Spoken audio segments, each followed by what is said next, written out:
So you've just got your place to the Bank of America Chicago Marathon. My name is Amrit. I've been lucky enough to run the race twice. These are your tips, tricks, and everything you need to know to get the best race possible. All these majors, these are destination marathons. People will tell you, when you go to that place, you have to try this. When you go to here, Chicago, deep pan pizza is what I was told. Deep pan pizza. You recommend the meats, yeah? Yeah. Sheesh. I might take a whole team to eat this. I went there, I tried it. Like you, it defeated me. I couldn't finish it. I flew the flag quite early for the deep pan pizza. I would definitely recommend saving yourself and saving these heavy meals for the post-run celebration, the Sunday night after the race. Prior to the race day, stick to things that you know, that you've had in your training.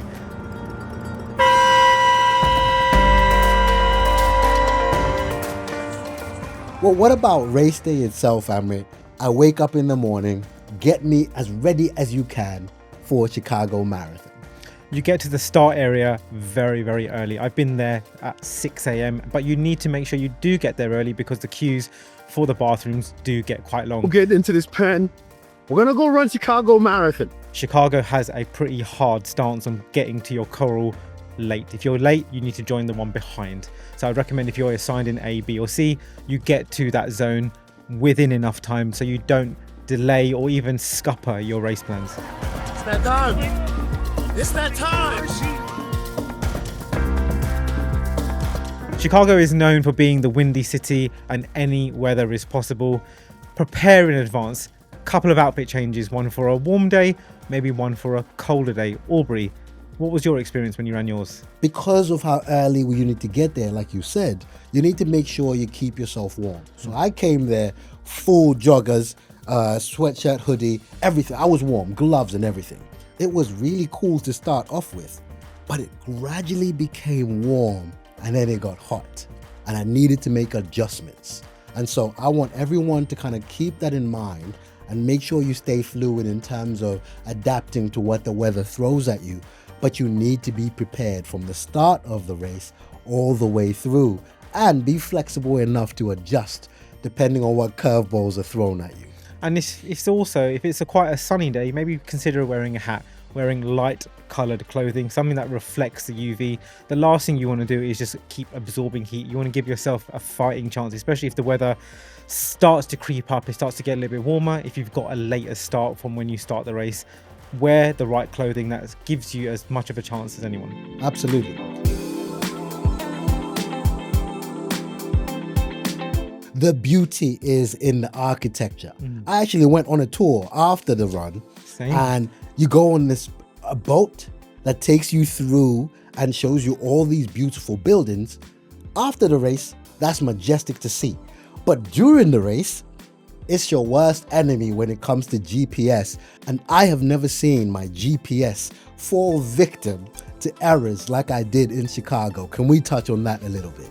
The skyscrapers, the buildings, the GPS, you're going to get errors. You're going to get it throwing all over the place. It's going to show you paces you've never run before, whether it's faster or slower. So one of those biggest tips is to learn to manually lap your watch. So when you go over that start line, you hit start. As soon as you go past mile 1, you lap it. So you know exactly what that difference is and what that time is.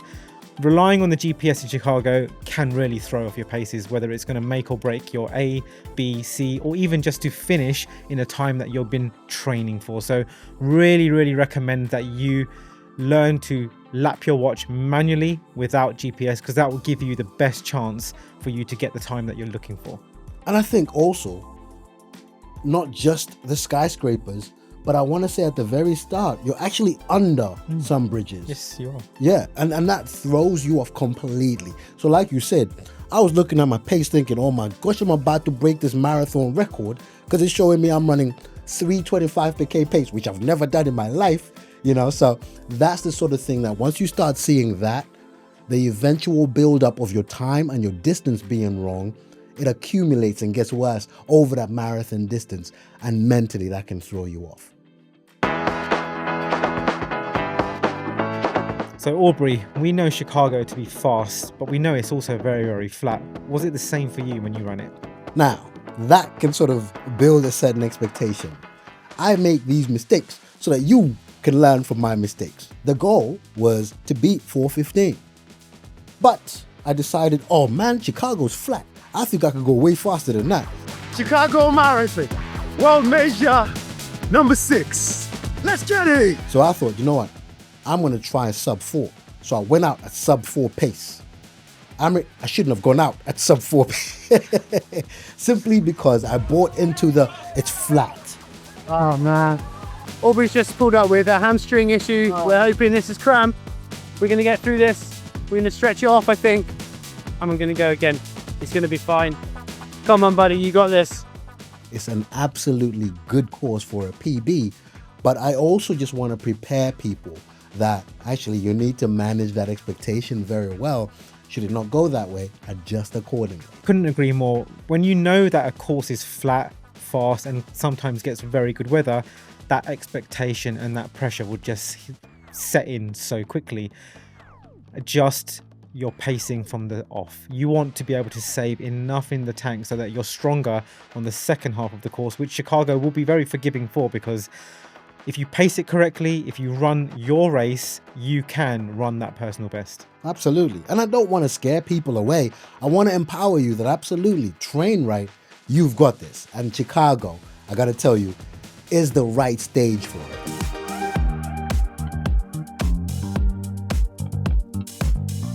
So the one thing about the Chicago Marathon course is that you do get a lot of out and backs. You see someone that you're running with, he's on this side of the road and your friend is on the other side of the road. You're probably wondering how far do you got to go back to get to that turning to make it across. That happens quite frequent in Chicago.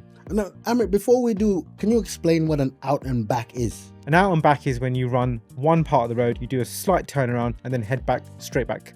Same way, right. So it can get quite demoralizing, especially if you go so far out, you do a U-turn and you have to run back. Now, if you're still on this first bit and you're seeing people that are on the way back, when you look on your right, you're at 10K.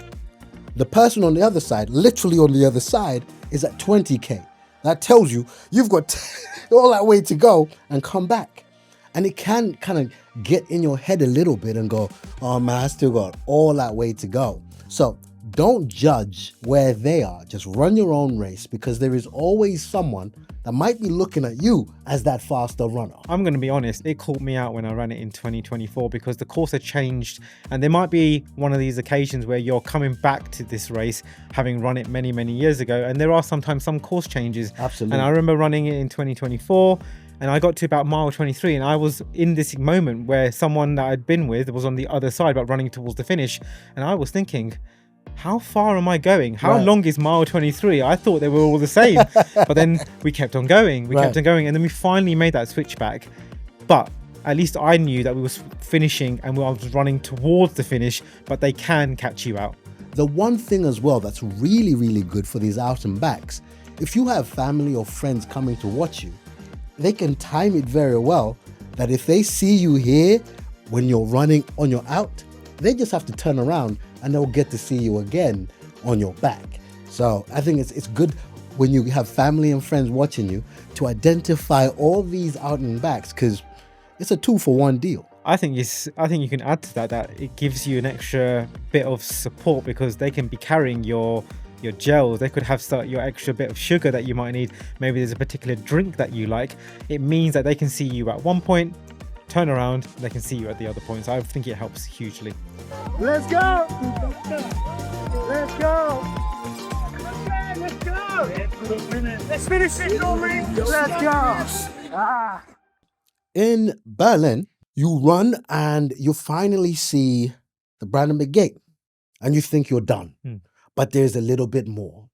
In Chicago, it's flat. When you get to the end, or what you think is the end, things change. You make that turning to the mile 26 and you see that you're going uphill. It can feel like an eternity, but it's a very, very short, sharp moment before you then start to go downhill. You make that final turning to the left-hand side and you can see the finish line, and it's just an impeccable experience, that feeling. But don't be alarmed by that slight uphill. It does bite. It's very sharp, but it'll be over very quickly. No, but I think you used the analogy of a boxing fight, that actually the whole course has been giving you these body shots. That little hill after mile 26 does feel like a knockout punch. But it won't be a knockout because you will finish. That's right. You're the one doing the knocking out.